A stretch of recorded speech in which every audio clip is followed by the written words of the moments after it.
अस्सलाम वालेकुम रहमतुल्लाहि व बरकातुहू। अजीज़ दोस्तों, मोहतरम मुकर्रम असातिज़ा इकराम और प्यारे तुलबा व तालिबात, अगर आपको हमारा ये चैनल पसंद है तो प्लीज़ इस चैनल को लाइक कीजिए, शेयर कीजिए और सब्सक्राइब कीजिए। मकसद सिर्फ इतना है कि यहाँ पे जो मवाद हम बना रहे हैं वो मवाद एक बड़ी तादाद तक पहुँचे ताकि वो लोग भी इससे इस्तिफादा हासिल कर सकें। जज़ाकल्लाहु खैरा।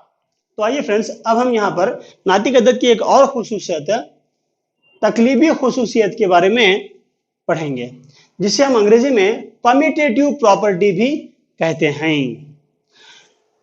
यहाँ पे देखिए, एदाद तकलीबी खुसूसियत रखते हैं सिर्फ और सिर्फ उस वक्त जब किसी भी सेट से लिए गए दो एदाद की तरतीब बदलते हुए किए गए अमल से हासिल होने वाला अदद भी उसी सेट से ताल्लुक रखता है। मतलब यहाँ पे क्या देखो, जब किसी भी सेट से लिए गए जब किसी भी सेट से हमें दो एदाद लेते हैं और इन दो एदाद की तरतीब बदलते हुए उस पर अमल करते हैं, जमा, नफी, ज़रब और तकसीम का अमल एदाद की तरतीब बदलते हुए अमल करते हैं, तो अमल करने के बाद में जो तीसरा अदद हमें हासिल होता है जवाब, वो अदद भी उसी सेट से ताल्लुक रखता हो। अगर ऐसा है तो हम ये कह सकते हैं कि तकलीबी खुसूसियत वो अमल रखता है। ठीक है।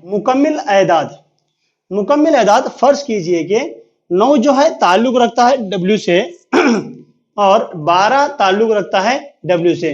ये दो एदाद को हमें ले रहे हैं और इन दो एदाद पर हमें जमा का अमल कर रहे हैं। पहले दो एदाद पर जमा का अमल कर रहे हैं। देखो, 9 + 12 इज इक्वल टू 12 + 9। एदाद की तरतीब बदलते हुए इसे जमा कर रहे हैं। चाहे तुम्हें 9 में 12 जमा करो या फिर 12 में 9 जमा करो, आंसर कितना होगा? 21, जो कि ताल्लुक रखता है W से, है नहीं। अब फिर तफरीक का अमल करो। देखो, सेम तफरीक का अमल हमें कर रहे हैं। 9 नफी 12 बराबर 12 नफी 9। 9 नफी 12 करे तो जवाब आ गया -3। 12 नफी 9 करें तो जवाब आया 3। तो दोनों का जवाब एक सा नहीं आ रहा है। यहां पर नफी देखो, नफी 3 जो आया, नफी 3 हमारे मुकम्मिल एदाद का हिस्सा नहीं है वो, इसलिए ये ताल्लुक नहीं रखता है W से। उसके बाद में ज़रब का अमल करें। देखो, हमें ज़रब के अमल में 9 ज़रब 12 बराबर 12 ज़रब 9। 9 ज़रब 12 कितना होता है? 12 9 108 होता है। और 12 को 9 से ज़रब करो तुम्हें, या 9 को 12 से ज़रब करो, जवाब 108 ही हासिल होता है, जो कि ताल्लुक रखता है W से। उसके बाद में हमें तकसीम का अमल करते हैं। देखो, 9 तकसीम 12, 9 तकसीम 12 करें तो क्या होता है? देखो, 9/12, 9/12 मतलब 3/4। ठीक है। अब 12 तकसीम 9 लेते हैं, जगह बदलकर 12 तकसीम 9 करें तो 12/9, 3 4, 4/3। जवाब ऐसा आ रहा। तो ये भी जो है नी ताल्लुक नहीं रखता है W से। ये दोनों भी ताल्लुक नहीं रखते हैं W से। तो यहां पे हम एक कंक्लूजन स्टेटमेंट लिखते हैं। भी क्या कंक्लूजन स्टेटमेंट लिखते हैं? देखो, मुकम्मिल एदाद जमा और ज़रब के तहत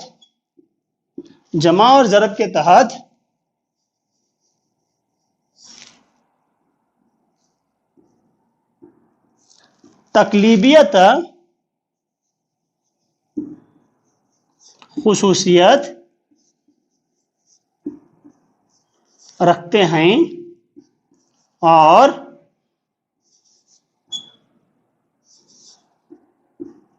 तफरीक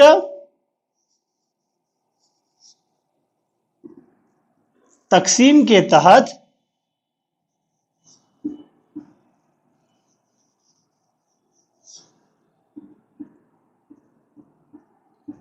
तकलीबियत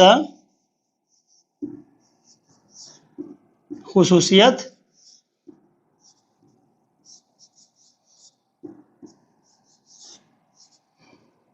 नहीं रखते हैं।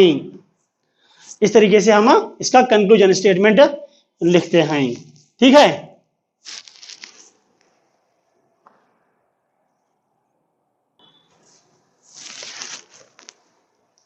हाँ, तो आइए अब हम देखते हैं सही अदद के लिए अमल करके। फर्ज करो कि नफी 3 ताल्लुक रखता है जेड से और 9 ताल्लुक रखता है जेड से। तो जमा का अमल हम सबसे पहले करेंगे। देखो, नफी 3 जमा 9 बराबर 6 होगा आंसर। अब एदाद को बदल रहे हैं हमें। नफी 9, पहले 9 लिखेंगे, नफी 3 यानी -6, सॉरी, यानी ये भी 6 ही होगा। इसे हम क्या कहेंगे? ये ताल्लुक रखता है जेड से। जमा का अमल जेड से ताल्लुक रखता है। इसके बाद में तफरीक कर रहे हैं हमें। तफरीक देखो कैसा करता है। नफी 3 नफी 9 यानी आंसर कितना होगा? नफी 12 होगा, नफी 12 होगा। नेक्स्ट पलट रही, 9 प्लस है माइनस ऑफ -3, तो ये कितना होगा? 9 + 3 होगा, 9 + 3 यानी कि 12। यहाँ पे -12 है और यहाँ पे +12 है, तो ये ताल्लुक नहीं रखता है जेड से। नफी का अमल ताल्लुक नहीं रखता है जेड से, क्योंकि यहाँ -12 आया और यहाँ +12 आया। उसके बाद में जरब का अमल करके देखेंगे हम सही एदाद को लेकर। -3 × 9 = -18। ठीक है। चेंज कर रहे हैं पोजीशन, 9 × -3, ये भी कितना होगा? पहले आयदात को जरब करेंगे। 9 3 27,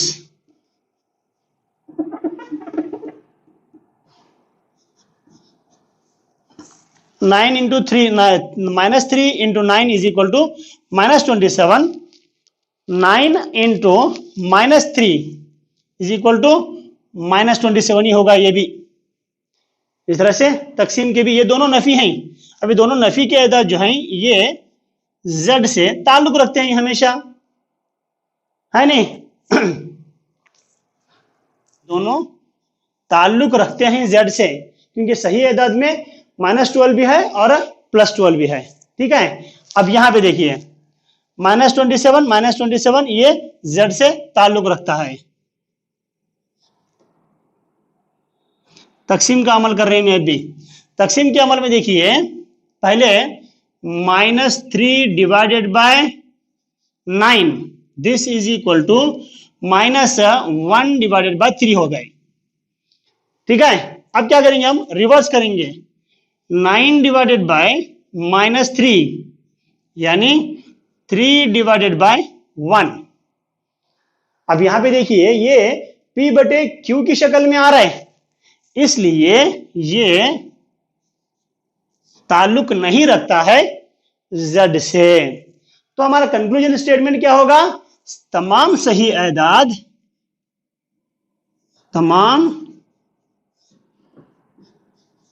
तमाम सही एदाद जमा तफरीक और ज़रब के लिए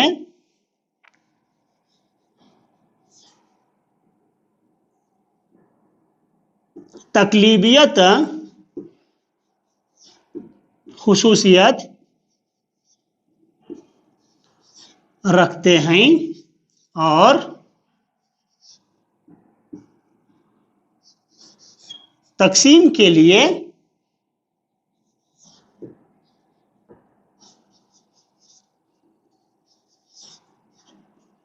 नहीं रखते हैं। ठीक है। हाँ, तो आइए अब यहां पर हम नातिक एदाद को लेकर तकलीबियत की जांच करते हैं। नातिक एदाद हैं, फर्ज करो कि हमने यहाँ पे दो नातिक एदाद फर्ज किए हैं। 1/2 ताल्लुक रखता है क्यू से, क्यू यानी नातिक एदाद का सेट। -5/2 ताल्लुक रखता है क्यू से। सबसे पहले हम जमा का अमल करेंगे। देखो 1/2 नफी 5/2, नसबनुमा में 2 है, जिसकी वजह से हम नसबनुमा में 2 को पहले लिखेंगे। 1 - 5, this is equal to -4 divided by 2, this is equal to -2।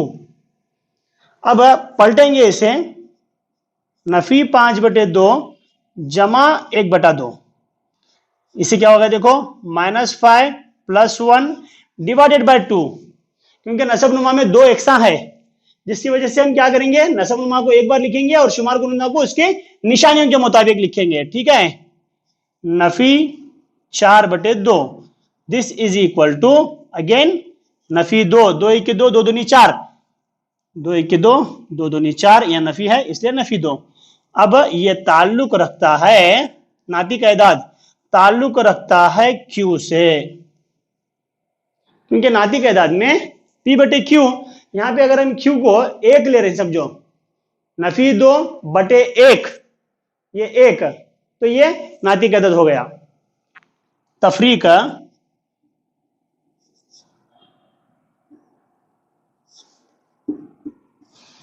का अमल कर रहे हैं।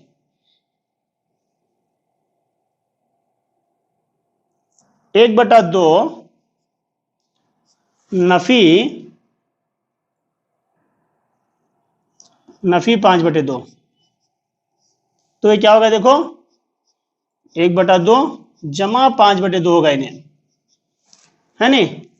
तो यहां पे क्या होगा, जवाब 6/2 होगा। इसे जमा करें, नसबनुमा को एक मरतबा लिखे, तो आंसर क्या होगा, 2 × 2 2 3 6, जवाब आएगा 3। अब नफी 5/2 पहले लिखेंगे, बाद में नफी करना है हमने, इसमें से क्या नफी करना है, 1/2 को, निशानियों को उल्टा, एदाद को उल्टा पलट रहे हैं हमें यहाँ पे, ये हुआ। यहां पे देखो क्या करते हैं, हमें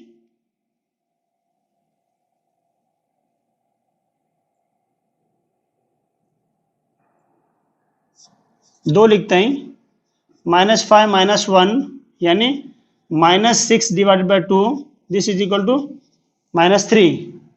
ये भी क्या होता है, Z से, Q से ताल्लुक रखता है।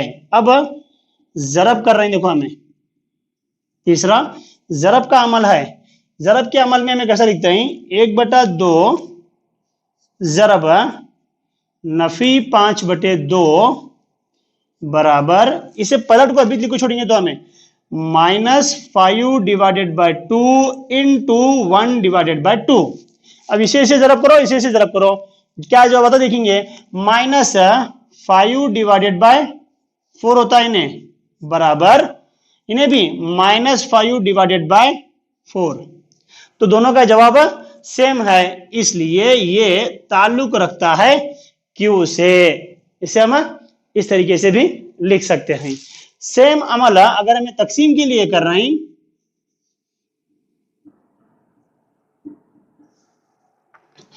1/2 तकसीम नफी 5/2, यानी ये कैसा होगा देखो, 1/2 जरब 2/नफी 5, 2 इक्के 2, 2 इक्के 2, बचा क्या? नफी 1/5 बचा। यहां पे भी सेम, अभी नफी 5/2 तकसीम तकसीम 1/2, यानी नफी 5/2 जरब 2/1। जवाब क्या आएगा? 2 इक्के 2, 2 इक्के 2, ये चला गया, बचा नफी 5। नफी 5 और नफी 1/5 ये दोनों भी ताल्लुक रखते हैं क्यू से। तो यहां पे हम ये कह सकते हैं कि तमाम नातिक एदाद जमा, देखिए जमा में नफी 2 नफी 2, जवाब जगह बदलने पर जवाब में कोई फर्क नहीं आया, नफी 2 नफी 2 है। और जरब में भी देखिए जवाब क्या आया? नफी 5/4, नफी 5/4। यहां पर भी जवाब सेम है जगह बदलने पर भी। तो इसलिए हम ये कह सकते हैं कि तमाम नातिक एदाद जमा और जरब के तहत तकलीबियत खुसूसियत रखते हैं और तफरीक तकसीम के तहत तकलीबी खुसूसियत नहीं रखते। यहां पर भी वैसे ही है, देखो तमाम सही एदाद जमा और जरब के तहत, देखो ना जमा का जवाब क्या आ रहा है जगह बदलने पर? 6। यहां पे -27, 6। नफी में जवाब क्या आ रहा है? देखो -12। तकसीम में जवाब क्या आ रहा है? -1/3। यहां पे 3 डिवाइडेड बाय, यहां पे -3 आ रहा है, -3 डिवाइड बाय 1 आ रहा है। तो ये दोनों एक ही नहीं हो सकते। इसलिए हम यहाँ क्या करें, जवाब जब एक सा नहीं आ रहा हमें, तो हमें जमा और जरब के तहत तमाम सही एदाद तकलीबी खुसूसियत रखते हैं और तफरीक और तकसीम के तहत सही एदाद तकलीबी खुसूसियत नहीं रखते। यहां हम एक कंक्लूजन स्टेटमेंट लिखते हैं। यहां पर भी हमें लिखना है कि तमाम नातिक एदाद जमा और जरब के तहत तकलीबी खुसूसियत रखते हैं और तमाम नातिक एदाद तफरीक और तकसीम के तहत तकलीबी खुसूसियत नहीं रखते। यहां पे एक कंक्लूजन स्टेटमेंट आपको लिखना है कि जमा और जरब के तहत नातिक एदाद तकलीबी खुसूसियत रखते हैं, तफरीक और तकसीम के तहत नातिक एदाद तकलीबी खुसूसियत नहीं रखते हैं। एक स्टेटमेंट आप यहां पे लिखिए जैसा हमने यहां पे लिखा है, ये सेम यहां पे लिखना है। वहां पे सही एदाद की जगह आपको नातिक एदाद डालना है और ये जुमला यहां पे लिखना है। ठीक है, पहले वो लिखेंगे, उसके बाद में हम ये लिखेंगे। ओके, तो आइए फ्रेंड्स, अब हम एक और खुसूसियत, तलाज़मी खुसूसियत, जिसे अंग्रेजी में एसोसिएटिव प्रॉपर्टी कहते हैं, इसके बारे में पढ़ेंगे। एदाद तलाज़मी खुसूसियत रखते हैं कब? जब किसी भी सेट से लिए गए 3 एदाद की तरतीब बदलते हुए, अब तक हमने जो किया है वो दो दो एदाद को लेते हुए हल किया है, लेकिन यहां पे तलाज़मी खुसूसियत में हमें 3 एदाद लेना है और वो 3 एदाद की तरतीब बदलना है। तरतीब बदलने के बाद में जो जवाब हमें हासिल होता है वो अदद भी उसी सेट से होना चाहिए, तब हम कह सकते हैं कि वो अदद फला सेट से ताल्लुक रखता है। ठीक है, तो आइए हम सबसे पहले मुकम्मिल एदाद को लेते हैं और इस पर सभी अमल करके देखते हैं। फर्ज कीजिए कि 2, 5, 12 3 एदाद हैं जो ताल्लुक रखते हैं W से। W यानी मुकम्मिल एदाद का सेट। ठीक है, हो तो जमा का अमल सबसे पहले हम करेंगे। देखो जमा का अमल हम करेंगे, कैसे लिखते हैं? देखो इसे A plus B plus C is equal A plus B plus C। इस तरह से हमें इसका हल करना है। अब देखो क्या करते हैं, हमें सबसे पहले ये लेते हैं A plus B plus C, यानी ये तीनों एदाद को हमें ऐसा लिखते हैं। देखो 2 प्लस 5 प्लस 12, तो आंसर कितना होगा? देखो 2 plus 5 7, 7 plus 12 7 plus 12 7 plus 12 is equal to 19 हुआ। ठीक है, अब हमें ये लेते हैं, इस सूरत में लिख रहे हैं 2 plus B 5 plus 12 5 plus 12. This is equal to 2 plus 12 plus 5 is equal to 17. This is equal to 19. तीन एदाद का हासिल जमा लेह में जगह बदलते हुए इस प्रॉपर्टी के तहत ये दोनों भी ताल्लुक रखते हैं W से। ठीक है, अब यहां पे हम सेम तफरीक का अमल कर रहे हैं। देखो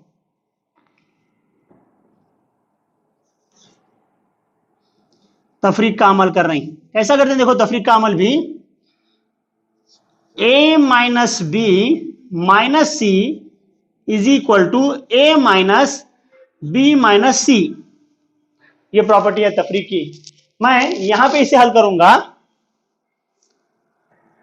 ए यानी 2 माइनस 5, 2 माइनस 5 माइनस 12 कितना होगा ये देखो, 2 minus 5 is equal to minus 3 minus 12, this is equal to minus 15 होगा।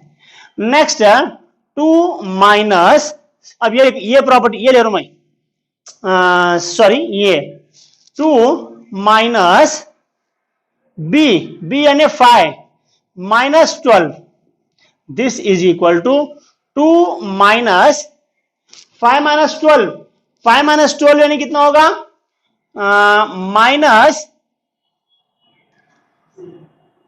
7, 5 माइनस 12 यानी माइनस 7 होगा। ये कितना हुआ अभी, 2 plus 7, this is equal to 9। अब ये देखो ये दोनों जवाब एक सा नहीं है। अब जरब लेते हैं, हमें जरब में भी वैसा है, ए जरब बी जरब सी बराबर ए जरब बी जरब सी, इस तरह से लिखते हैं हमें। अब पहले ये लेते हैं, ए जरब बी यानी 2 इंटू 5 इंटू 12, 5 2 10, 10 जरब 12 यानी 120। अब नेक्स्ट ये लेते हैं, 2 इंटू 5 इंटू 12, 2 इंटू 5 इंटू 12 यानी 60। ठीक है, अब 60 into 2 is equal to 120। Answer same हुआ। तकसीम वो एक लेके देखेंगे अब। ठीक है, तकसीम कैसा करते हैं देखो, ए तकसीम बी तकसीम सी बराबर ए तकसीम बी तकसीम सी। पहले ए तकसीम बी करेंगे, ए तकसीम बी यानी 2 डिवाइडेड बाय 5 तकसीम 2 डिवाइडेड बाय 5 हुआ, तकसीम सी यानी 12। इसे हमें ऐसा भी लिख सकते हैं, 2 divided by 5 into 1 divided by 12। तकसीम 12 यानी तकसीम जाके जरब हुआ तो ये उल्टा हो जाता है, 1/12 होता है, 2 के 2 2 6 12, तो आंसर क्या हुआ 1 डिवाइडेड बाय 5 इंटू 6 30। अब ये हिस्सा ले रहे हैं, भी दूसरा हिस्सा ले तो क्या होता है, ए यानी 2 तकसीम बी यानी 5 डिवाइडेड बाय 12। ठीक है, 2 इंटू 12 डिवाइडेड बाय 5 होता, ये तकसीम जाके जरब हुआ समझो यहां पर है, तो ये रिवर्स होता है, 12 डिवाइड बाय 5 होता, दिस इज इक्वल टू 12 दूनी 24, 24/5। अब ये देखो, अब ये दोनों आंसर को हम मवाजना करते हैं, ये भी अलग अलग हैं, इसलिए पहले रही मार कर दूंगा, ये दोनों का सही जवाब है, एक ही जवाब है। जरा तकसीम में अगर हमें आ रही तो इसका भी जवाब यहाँ पे -15 है और +9 है, तो ये भी नहीं होगा। यहाँ पे जरब में देखो दोनों भी जवाब 120 तकसीम में 1 डिवाइड बाय 30 है, 24 डिवाइडेड बाय 5 है, तो ये भी नहीं होगा। इसलिए हम इसे कैसा लिखते हैं, इसलिए तमाम मुकम्मिल एदाद जमा और ज़रब के तहत, जमा और ज़रब के तहत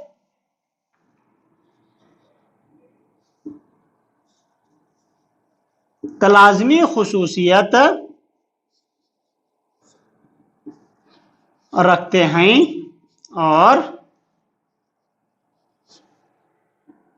तकसीम और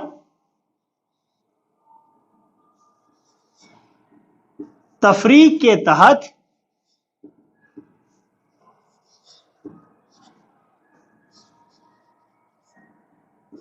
नहीं रखते हैं। ठीक है, यहां पे ये हमारा कंक्लूजन स्टेटमेंट होगा।